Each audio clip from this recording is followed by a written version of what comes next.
नमस्कार, म प्रदीप पोखरेल, तपाईहरुको सामाजिक अध्ययन विषय शिक्षक। भाइ बहिनीहरु, आज हामी मानव विकास सूचकाङ्क र नेपाल भन्ने पाठमा अघिल्लो कक्षामा छलफल गरेर बाँकी रहेका केही विषयहरुमा छलफल गर्नेछौँ। विद्यार्थी भाइ बहिनीहरु, अघिल्लो दिनमा हामीले मानव विकास भनेको के हो भन्ने विषयमा छलफल गर्यौं। मानव विकासलाई मानव जीवनका विभिन्न पक्षहरूको विकासका रूपमा हामीले छलफल गरेका थियौं। भाइ बहिनीहरु, त्यसैगरी हामीले मानव विकास सूचकाङ्क भनेको के हो भन्ने विषयमा पनि छलफल गरेका थियौं। मानव जीवनका मुख्य 3 पक्षहरू शिक्षा, स्वास्थ्य र आर्थिक अवस्थाको स्तर देखाउने सूचक अङ्कलाई मानव विकास सूचकाङ्क भनिन्छ भन्ने विषयमा हामीले छलफल गर्यौं। र मानव विकास सूचकाङ्क अर्थात् एचडीआई चाहिँ जहिले पनि 0 देखि 1 को बीचमा रहने कुरामा पनि हामीले छलफल गर्यौं। 0 को नजिक छ भने मानव विकासमा पछाडी परेको र 1 को नजिक छ भने मानव विकासमा राम्रो रहेको विषयमा हामीले छलफल गरेका थियौं। त्यसैगरी मानव विकास सूचकाङ्क किन निकाल्नुपर्छ भन्ने विषयमा पनि हामीले छलफल गरेका थियौं। विकासको अवस्था पत्ता लगाउन, विकासका लागि प्राथमिकता क्रम निर्धारण गर्न अनि योजना तथा नीति निर्माण गर्नका लागि मानव विकास सूचकाङ्क निकाल्नु पर्ने कुरामा हामीले छलफल गरेका थियौं। भाइ बहिनीहरु, त्यसैगरी अघिल्लो दिनको कक्षामा मैले तपाईहरुलाई गृह कार्य पनि दिएको थिएँ र गृह कार्यमा चाहिँ एचडीआई अथवा मानव विकास सूचकाङ्कमा नेपाल कस्तो छ भन्ने विषयमा चाहिँ उत्तर लेख्नका लागि भनेको थिएँ। लेख्नुभयो हैन त? भाइ बहिनीहरु, तपाईहरुले चाहिँ मानव विकास सूचकाङ्कमा नेपालको अवस्था चाहिँ सुधारोन्मुख रहेको तर सन्तोषजनक नभएको कुरा लेख्नुभयो होला। भाइ बहिनीहरु, यूएनडीपी ले पछिल्लो समय प्रकाशित गरेको 2018 मा प्रकाशित गरेको तथ्याङ्क अनुसार नेपालको औसत आयु 70.5 वर्ष रहेको छ। अपेक्षित शैक्षिक संलग्नता 12.2 वर्ष रहेको छ। त्यसैगरी औसत शैक्षिक संलग्नता चाहिँ 4.9 रहेको छ र प्रति व्यक्ति आय 2748 अमेरिकी डलर रहेको छ। यसरी चाहिँ समग्रमा मानव विकास सूचकाङ्क चाहिँ 0.579 रहेको छ र विश्वमा नेपालको पोजिसन चाहिँ 147औं स्थान रहेको छ। विद्यार्थी भाइ बहिनीहरु, हाम्रो पाठ्यपुस्तकमा दिएको 2016 को तथ्याङ्कमा भन्दा 2018 को तथ्याङ्कमा मानव विकास सूचकाङ्कमा थोरै वृद्धि भएको देखिन्छ। पाठ्यपुस्तकमा 16 मा 0.558 चाहिँ एचडीआई रहेको छ भने 2018 मा चाहिँ 0.579 रहेको छ। यसैलाई आधार मानेर तपाईहरुले आफूले लेखेको उत्तरलाई चाहिँ सच्याउन अथवा आफूले लेखेको उत्तर ठीक छ छैन बुझ्न सक्नुहुनेछ। त्यस्तै अर्को प्रश्न रहेको थियो, नेपालको विकासका लागि के कस्ता काम गर्नु पर्ला?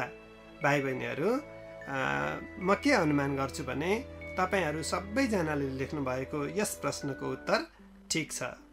तपाईहरुले गुणस्तरीय शिक्षामा जोड दिनुपर्ने, स्वास्थ्य सेवा तथा सुविधामा विस्तार गर्नुपर्ने अनि आर्थिक अवस्था वृद्धि गर्ने खालका विभिन्न आयमूलक क्रियाकलापहरू बढाउनु पर्ने, स्वरोजगारका अवसरहरू सिर्जना गर्नुपर्ने लगायतका चाहिँ विषयवस्तुलाई समेटेर आफ्नो उत्तर तयार पार्नु भएको छ भन्ने म अनुमान गर्छु। भाइ बहिनीहरू, अब आज भने हामी मानव विकास सूचकाङ्क कसरी निकाल्ने त भन्ने विषयमा छलफल गर्छौँ। भाइ बहिनीहरू, मानव विकास सूचकाङ्क निकाल्नका लागि पाठ्य पुस्तकमा चाहिँ सूत्र दिएको छ।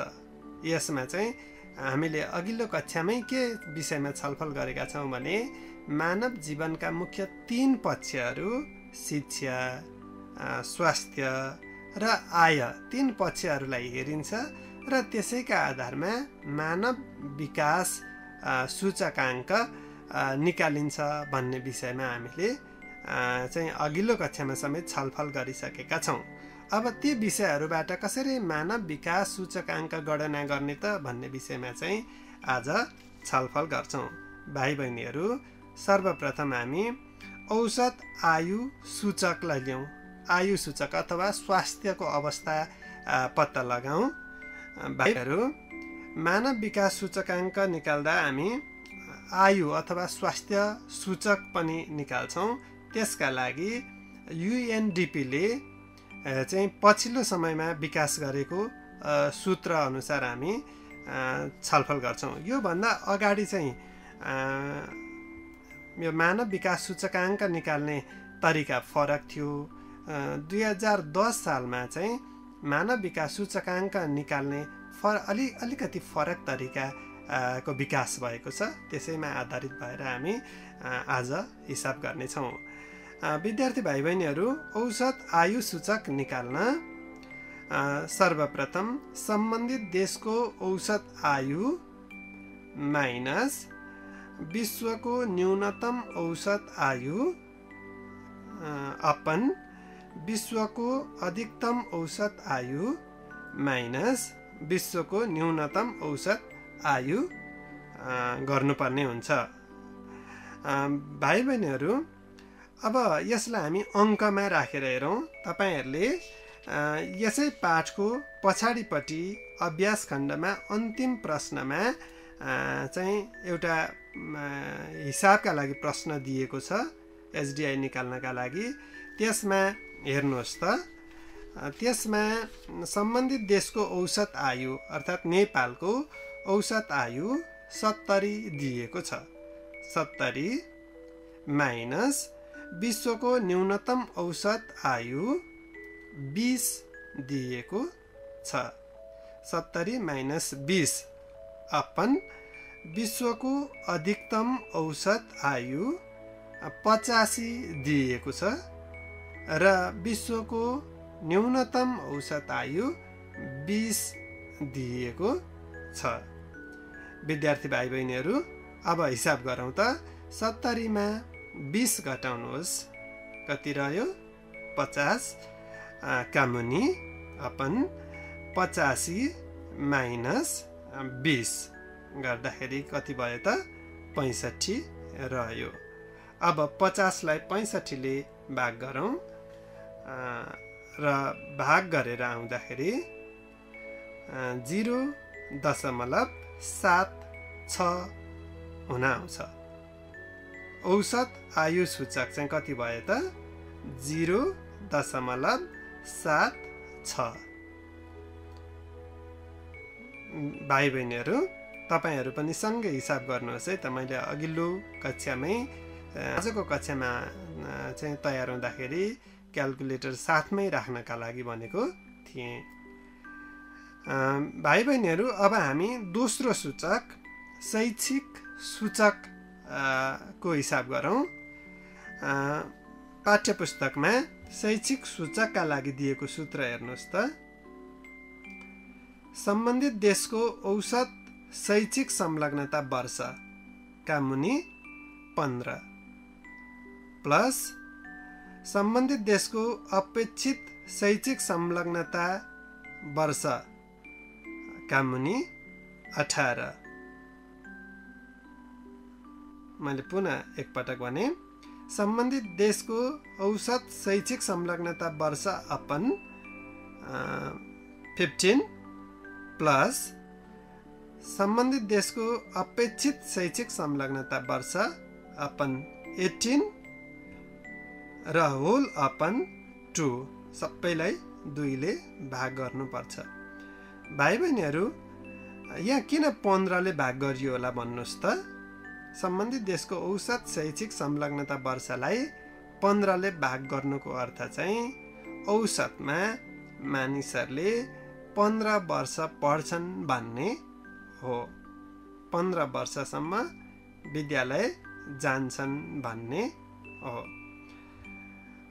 त्यस्तै गरी सम्बन्धित देशको अपेक्षित शैक्षिक संलग्नता वर्ष अपन 18 गरिएको छ। यसमा चाहिँ अधिकांश देशहरूमा स्नातकोत्तर अर्थात् मास्टर्स डिग्री गर्दा विद्यालयमा व्यतीत गर्ने समय, शिक्षालयमा व्यतीत गर्ने समय 18 वर्ष हिसाब गरिएको छ र त्यसलाई चाहिँ त्यो सबैलाई चाहिँ 2 ले भाग गरिएको छ। 2 ले भाग गर्नु भनेको यो पहिलो पक्ष सम्बन्धित देशको औसत शैक्षिक संलग्नता वर्षका मुनि 15 र सम्बन्धित देशको अपेक्षित शैक्षिक संलग्नता वर्षका मुनि 18 को औसत निकाल्न खोजिएको हो। अब हामी अङ्क राखेर हेरौँ है भाइ बहिनीहरू। अङ्क चाहिँ अघि भनिएकै प्रश्न 6 नम्बरमा दिएको छ। पल्टाएर हेर्नुहोस् त। शैक्षिक सूचकमा सम्बन्धित देशको औसत शैक्षिक संलग्नता वर्ष कति दिएको छ? 4.1 दिएको छ। त्यस्तै गरी सूत्रमै भएको 15 4.1 लाई 15 ले भाग गर्नु पर्यो। 4.1 अपन 15 प्लस सम्बन्धित देशको अपेक्षित शैक्षिक संलग्नता वर्ष 12.2 यो प्रश्नमै दिएको छ। सम्बन्धित देशको अपेक्षित, नेपालले अपेक्षा गरेको चाहिँ, नेपालमा अहिले चाहिँ औसतमा शैक्षिक संलग्नता वर्ष 4.1 छ र नेपालले अपेक्षा गरेको चाहिँ 12.2 वर्ष छ। त्यसलाई चाहिँ 18 ले भाग गर्नु पर्यो र होल अपन 2 गर्नु पर्यो है त। यो चाहिँ हामीले प्रश्न अनुसार सूत्र अनुसार प्रश्नमा दिएका अङ्कहरूलाई राख्यौँ। भाइ बहिनीहरू, अब 4.1 लाई 15 ले भाग गर्नुहोस् त। गर्नुभयो? 0.27 हुन आयो हो, त्यो लेख्नुहोस् त। 0.27 प्लस अब त्यस्तै गरी 12.2 लाई 18 ले भाग गर्नुहोस्। गर्नुभयो? भाइ बहिनीहरू, कति आयो त? 0.67 हुन आयो। अब त्यसलाई सूत्रमा भएको होल अपन 2 छ नि हो, त्यसले भाग गर्नुपर्ने हुन्छ। ल जोडौँ त। 0.27 प्लस 0.67 अपन 2 कति भयो त? 0.94 अपन 2 2। अब फेरि हिसाब गर्नुहोस् त। अब 0.94 लाई 2 ले भाग गर्नु पर्यो। कति भयो? 0.47 हुन आयो। शैक्षिक सूचक कति भयो त? 0.47। भाइ बहिनीहरू, अगाडि हामीले औसत आयु सूचक निकाल्यौँ। कति आएको थियो औसत आयु सूचक? 0.76। अब शैक्षिक सूचक कति आयो? 0.47।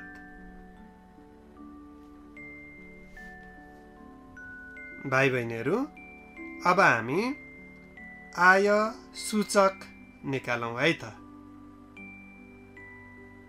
आय सूचक निकाल्ने सूत्र छ सम्बन्धित मुलुकको प्रति व्यक्ति कुल राष्ट्रिय आय पर क्यापिटा इन्कम माइनस विश्वको सबैभन्दा कम प्रति व्यक्ति कुल राष्ट्रिय आय अपन विश्वको अधिकतम प्रति व्यक्ति कुल राष्ट्रिय आय माइनस विश्वको सबैभन्दा कम प्रति व्यक्ति कुल राष्ट्रिय आय।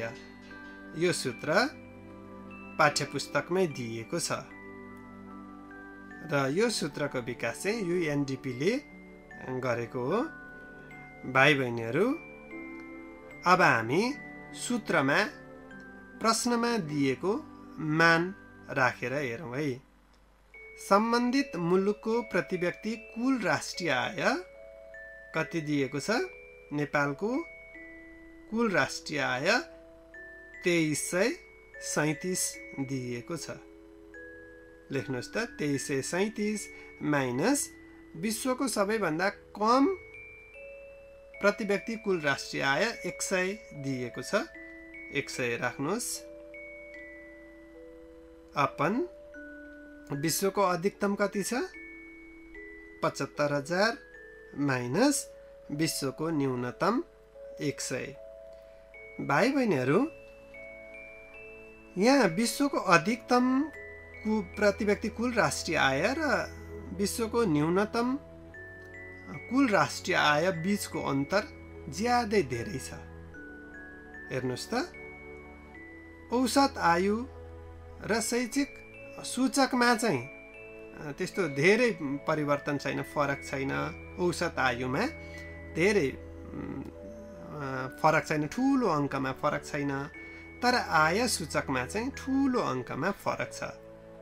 अनि भाइ बहिनीहरू, यो 75,000 प्रति व्यक्ति कुल राष्ट्रिय आय भएको मुलुकमा एक वर्षमा 100 चाहिँ प्रति व्यक्ति आय थपिएछ, बढेछ भने कति हुने भयो? 75,100 भनेको त्यो खासै धेरै फरक परेन। तर यो 100 प्रति व्यक्ति आय भएको मुलुकमा एक वर्षमा 100 नै थपियो भने त्यसले ठुलो प्रभाव पार्छ। त्यो भनेको निकै सुधार हो। तसर्थ ठ्याक्कै यही अङ्क राख्दाखेरि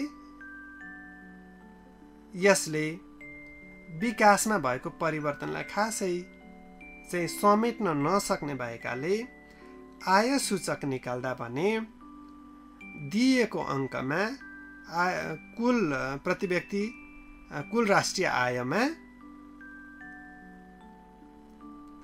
त्यसलाई कुल राष्ट्रिय आयलाई लग भ्याल्युमा परिवर्तन गर्नुपर्ने कुरा युएनडिपीले बताएको छ। बुझ्नुभयो नि?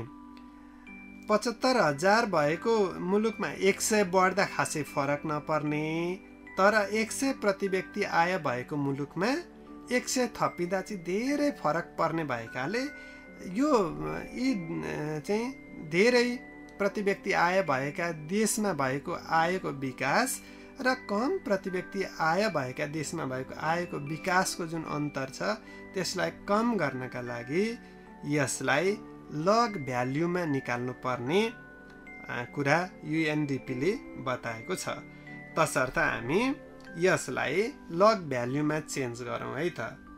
भाइ बहिनीहरू, 2337 लाई लग भ्याल्युमा परिवर्तन गर्दा तपाईको क्याल्कुलेटरमा 2337 को लग भ्याल्यु थिच्नुपर्ने हुन्छ। अर्थात् के गर्नुहोस् भने सर्वप्रथम लग थिच्नुहोस्, लग बटन छ त्यहाँ, लग थिच्नुहोस्, त्यसपछि 2337 थिच्नुहोस् त, लग 2337। अब इक्वल गर्नुहोस् त, गर्नुभयो हो। लग 2337 इक्वल कति आयो? 3.36 माइनस त्यस्तै गरी अब 100 को पनि लग भ्याल्यु निकाल्नुहोस्। लग 100 इक्वल कति आयो? हो 2 आयो। त्यसै गरी 75,000 को पनि लग भ्याल्यु निकाल्नुहोस्। लग 75,000 इक्वल लग 75,000 इक्वल कति भयो? 4.87 माइनस लग 100 भनेको 2 हो। अब घटाउनुहोस् त, 3.36 माइनस 2 बराबर कति भयो? 1.36 अपन 4.87 माइनस 2 गर्नुहोस् त, बराबर 2.87।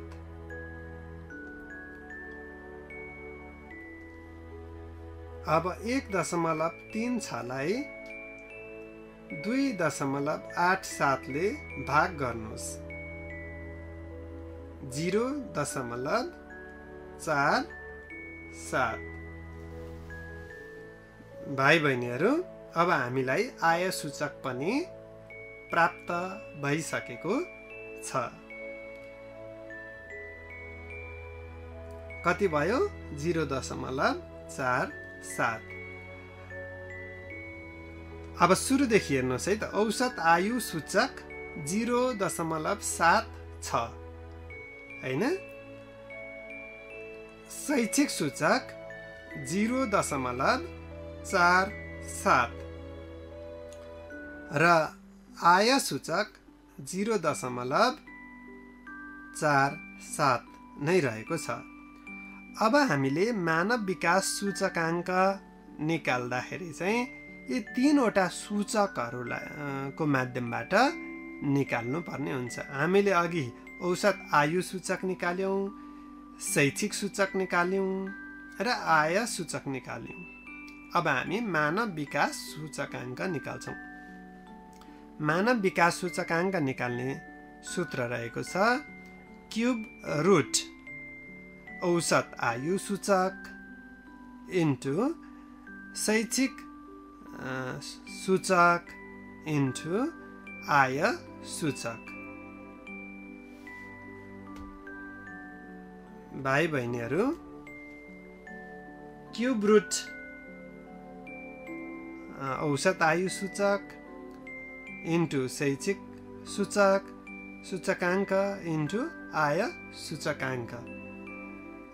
ल गर्नुहोस् त, क्युब रुट थिच्नुहोस् त, शिफ्ट थिच्नुहोस् अनि स्क्वायर रुट थिच्नुहोस्। त्यसो गर्दा क्युब रुट हुन्छ। शिफ्ट स्क्वायर रुट थिच्नुभयो। अब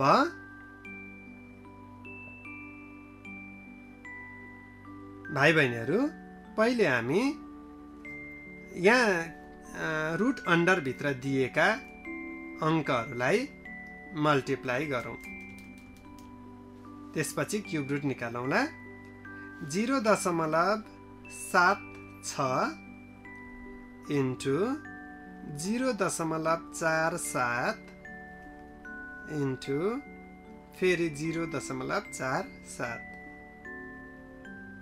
कति भयो? इक्वल 0.167 आयो। अब चाहिँ हामी यसलाई क्युब रुट निकालौँ। शिफ्ट थिच्नुहोस् अनि स्क्वायर रुट थिच्नुहोस्। शिफ्ट शिफ्ट स्क्वायर रुट अब 0.167 इक्वल कति आयो 0.55 आयो। भाइ बहिनीहरू अहिले हामीले मानव विकास सूचकाङ्क नेपालको मानव विकास सूचकाङ्क निकाल्यौं। त्यसमा के गर्यौं पहिले औसत आयु सूचक निकाल्यौं त्यसपछि शैक्षिक सूचक निकाल्यौं अनि त्यसपछि आय सूचक निकाल्यौं अनि सूत्र अनुसार क्यूब रुट औसत आयु सूचकाङ्क इन्टु शैक्षिक सूचकाङ्क इन्टु आय सूचकाङ्क निकाल्यौं। भाइ बहिनीहरू अब तपाईहरू यसलाई पुनः एकपटक हिसाब गर्नुहोस् है त। 6 नम्बरको छ हामीले कसरी निकाल्ने सिकिसकेका छौं अनि आय सूचकलाई चाहिँ किन लगमा परिवर्तन गर्नुपर्ने पनि छलफल गरिसकेका छौं र लग निकाल्दा कसरी निकाल्ने पनि छलफल गर्यौं। तसर्थ तपाईहरू पाठ्य पुस्तकमा भएको 6 नम्बरको हिसाब पुनः एकपटक गर्नुहोस् है त। त्यसैगरी विद्यार्थी भाइ बहिनीहरू तपाईहरू तपाईको परिवारका सदस्यहरूले आम्दानी गरेको जम्मा आम्दानीका आधारमा तपाईको परिवारको प्रति व्यक्ति आय पनि निकाल्नुहोस् ल। भाइ बहिनीहरू प्रति व्यक्ति आय निकाल्दा तपाईको घरमा भएका प्रत्येक सदस्यले कति आम्दानी गर्नुहुन्छ वर्षभरिमा कति आम्दानी गर्नुहुन्छ त्यसलाई जोड्ने बाबाले कमाएको वार्षिक आम्दानी प्लस आमाले कमाएको वार्षिक आम्दानी अनि दाइ दिदी को हुनुहुन्छ सबैको वार्षिक आम्दानीलाई जोड्ने अनि परिवारको जम्मा जनसङ्ख्याले भाग गर्ने। त्यसो गरेपछि तपाईको परिवारको औसत प्रति व्यक्ति आय निस्किन्छ। भाइ बहिनीहरू आज हामीले पाठ 2 एकाइ 1 को पाठ 2 मानव विकास सूचकाङ्क पढिसक्यौं र यसमा भएका अभ्यास तथा क्रियाकलाप खण्डहरू आफै अभ्यास गर्नुहोला प्रयास गर्नुहोला र नबुझेको छ भने तपाईले फोन गरेर अथवा भेटेर पनि जानकारी लिन सक्नुहुनेछ। अर्को पाठमा हामी अर्को एकाइ 2 को पहिलो पाठ दिगो विकास भन्ने पाठ पढ्नेछौँ। हस्, धन्यवाद, शुभ दिन।